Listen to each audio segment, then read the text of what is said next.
Hello chicos, hello chicas. Today we are back with a new banger, a video that I hope you are going to enjoy very much, despite the fact that I'm going to revisit one of my favorite topics, and that is materialism and the obsession with material. However, I'm going to try to put this under a very different light today. About a week ago, I was analyzing this game on stream, which is usually what we do on stream. You should watch me there because I also do educational content there exclusively. And we were discussing black's options in this position, and I asked the crew what they would do, and a fair number of them recommended queen trade, which I then pointed out that it was rather bad, since the white king is in a little bit of an exposed spot. It takes a fair while to castle. In general, it appears that black has got the initiative. The diagonal is very poorly presented for white for the time being, with two heavies lined up, yada yada yada. So we go like, why wouldn't we go queen f5 or queen e6? And one of the chatters added right away that yeah, I was looking at queen f5 first, but I was worried about queen takes g7. When I heard that, I just felt this constant pain in me as a chess coach, that this is something that I hear so often. And by the way, at this point, I would like to tell you a very, very big discovery of mine as a chess coach that now I'm going to share with the chess world, and that is none other that the biggest advisor in general of club level players, let's go with below 1600, but I just randomly said a number. The lower you go, the more truthful it becomes. One of the biggest advisors is fear. Almost always you will find that out of 3 decisions, 2 will be made on account of I was afraid of, or I didn't want that, or I disliked that particular threat, or that was scary. Stuff along these lines. And I can already hear and see many of you watching these videos going like, yep, that's me, guilty as charged. And I know that you are, because I have been coaching so many people on this level. And this is probably the stuff I hear the most often. The I am afraid of. And almost always it's associated with material loss, which always baffles me, by the way, because material as a concept of determining position and value in general on the board is a really, really poor advisor. Anyway, so where I was going with this is that this is a major issue that we need to turn entirely on its head. And instead of being afraid of losing material, we need to turn it into excitement. And I'm about to explain this right away. So here, after queen f5, I, as an international master and a fairly, experienced chess player, I wouldn't even look at queen g7. Simply because, although I am an optimist, I don't think that my opponent would be terrible enough to do that, and I'm only expecting good moves from my opponent. But a little bit below, you would want your opponent to be playing queen g7, because of course, hello, in a position where king is exposed, development is poor, rooks are not connected, the bishop is still at home, we know that hunting pawns with a queen is the greatest crime against chess. And so how could I be afraid of that? Like, that is meant to be, based on any decent chess coach's teaching, the worst thing one can do. When behind in development, poking safety, yada yada yada, the queen goes on a pawn hunt. That is the beginning of every single tragedy and chess miniature we ever knew. And of course, sure enough, queen f5, and we instantly lose after queen g7 because of bishop f6. A very mundane, by the way, move that simply just skewers rook, queen, and the game is instantly over. And as I was thinking about me making a YouTube video out of this, I received a comment on Chessable about my development course, in which we have got a marvelous classic Fischer Tal. Everyone should know this game, so I'm going to absolutely zip through it with incredible speed, because by now everyone should be, who is watching me, go like, oh yeah, we know this one, and you should. And of course here Fischer we can already see it, and even players who haven't seen this game, you can already see coming e5, ef, rook f6, ef6, right? Like, it's just written on the wall. And ta-da, here we go. And I get a comment on Chessable, and to some degree, again, I was very delighted to get the comment, but at the same time, it made me go like, oh! And the comment goes like, oh, there is absolutely no way I would give up my queen like this when I cannot clearly see a win that follows, and I don't even understand why Fischer did it. For the record, this position is +4, and it's like, you don't even need to calculate beyond. This is the really, really puzzling part for me to understand where this person is coming from, because bishop takes h7 followed by taking the rook is virtually unstoppable. Like, absolutely nothing is gonna stop that other than the rook sacrificing itself as per game on g7. And so naturally, it's not that I'm afraid of it. I cannot wait for it to happen. Like, that's the one I want to jump into.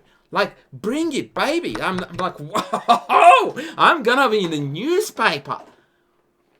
Easy peasy, lemon squeezy. And of course, even with virtuoso defense, which Tal did put up in this game, by the way, by mopping up all those pawns, actually not sacking the rook on g7, in the end, the two rooks proved far more superior to the queen, as they should, by the way, in this endgame scenario. And to give you a very, very cool example, I'm going to finish, as far as the examples are concerned, with an absolute banger. Kramnik Kasparov, and probably most of you also know where this one is going. So we had this very, very famous game between these two giants, and here Kramnik played pawn b3, which, by the way, fits the bill perfectly in terms of positional chess, because the idea is to play a3 and then b4. However, if a3, then a4 immediately blockades the pawns. And so he has to ensure that he plays b3 first and then a3 and then b4. But the downside is that b3 make the knight on c3 unguarded. And so immediately, if you are a keen tactician who loves the joy of sacking, the first move you look at here is naturally knight takes e4. Because you see that after bishop d8, grabbing the queen, you pick off a knight, you pick off a bishop on e2, and you are going to take the bishop on d8. And then you go like, yeah, but that's only 2 pieces. Well, that's exactly the fun of it, is that actually if we take this way, we are going to get a lot of play. And we are going to land in a position where the black minor pieces are extremely active, and the pawn structure is such that it's very difficult to find a constructive plan for white. The best part of it is that objectively, according to the engine, it's a better position for white.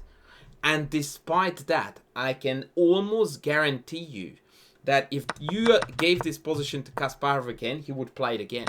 Because it's so difficult to play for white and so much fun to play for black.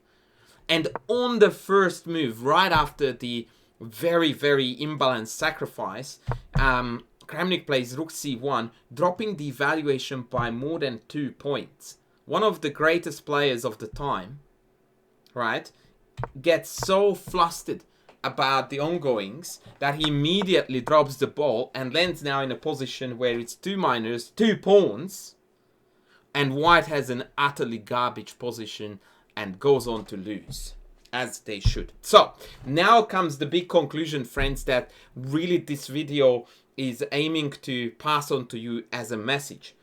I do find that this mentality of me being afraid of losing material is the #1 obstacle for rapid chess improvement, or rather in the way of rapid chess improvement for the vast majority of chess players between the rating of 0 and let's go with 16, 17, 1800. Easy.